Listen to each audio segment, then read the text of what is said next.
सर्वांना जय मल्हार। बारामती येथील मेडिकल कॉलेजच्या नामांतरणावरून प्रचंड सोशल मीडियामध्ये समज गैरसमज पसरवण्याचा प्रयत्न जोरदारपणे सुरू आहे, त्याचा मी निषेध करतो। बारामतीमध्ये 2 वैद्यकीय महाविद्यालय आहेत, त्यामध्ये एक आयुर्वेदिक मेडिकल कॉलेज आणि एक वैद्यकीय महाविद्यालय। अशा परिस्थितीमध्ये पुण्यश्लोक अहिल्यादेवी होळकर शासकीय वैद्यकीय महाविद्यालय अशा नामकरणाचा GR 31 मे 2023 रोजी राज्य सरकारने काढला। त्या रुग्णालयाला, त्या महाविद्यालयाला संलग्नित असणारं रुग्णालय की ज्या रुग्णालयांच्या बेडची संख्या ही 500 बेडची आहे, त्या रुग्णालयाला काल 2 मार्च 2026 रोजी शासन निर्णय काढून त्या रुग्णालयाचं नामकरण हे स्वर्गीय अजितदादा पवार साहेब सर्व उपचार रुग्णालय बारामती असं करण्यात आलं।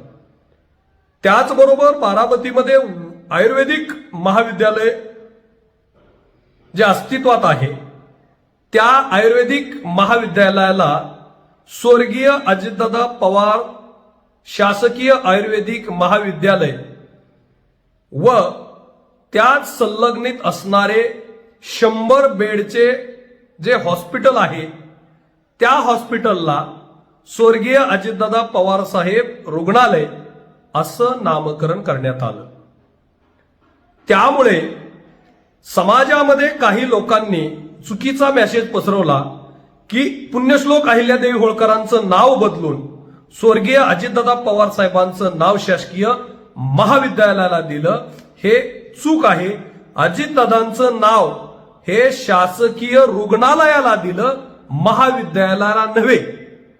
जे दुसरं आयुर्वेदिक महाविद्यालय आहे, त्या आयुर्वेदिक महाविद्यालयाला मात्र स्वर्गीय अजितदादा पवार साहेब आयुर्वेदिक महाविद्यालय असं नामकरण केलं। म्हणून हे 2 कॉलेज वेगवेगळे आहेत, हे आपण सर्वांनी समजून घेतलं पाहिजे। पुण्यश्लोक अहिल्यादेवी होळकर शासकीय महाविद्यालय संलग्नित रुग्णालयाला नाव दिलं अजितदादा पवार साहेब अजितदादा पवार साहेब सर्व उपचार रुग्णालय हे नाव दिलं, परंतु आयुर्वेदिक मेडिकल कॉलेज वेगळं आणि MBBSचं मेडिकल कॉलेज वेगळं, हे आपण समजून घ्या। कोणीतरी आपल्यामध्ये चुकीचा मेसेज पसरवतोय, तो मेसेज आपण सर्वांनी चुकीचा आहे। शासन निर्णय घेत असताना महापुरुषांच्या कार्याला, त्यांच्या नावाला धक्का लागेल असं कोणतंही कृत्य करत नाही, करणार नाही। तसा प्रयत्न देखील कोणताही राज्यकर्ता आणि तेवढं धाडस कोणताही राज्यकर्ता करणार नाही। याचा अर्थ अजितदादांचं कार्य, अजितदादांची बारामतीच्या विकासामध्ये असणारं जे काही योगदान आहे, त्या योगदानाची व महाराष्ट्राच्या विकासाची जी अजितदादांची स्वप्न होती, याच्याशी आज मितीचा कोणताही नेता अजितदादांची बराबरी करू शकत नाही। आणि म्हणून अजितदादांच्या कार्याला एक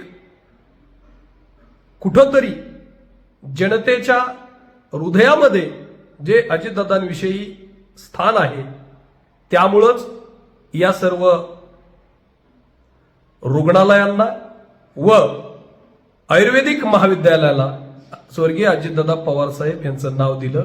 त्याबद्दल राज्य सरकारचं मी मनापासून अभिनंदन करतो आणि अहिल्या भक्तांच्या मनामध्ये जो गैरसमज आहे तो दूर करावा।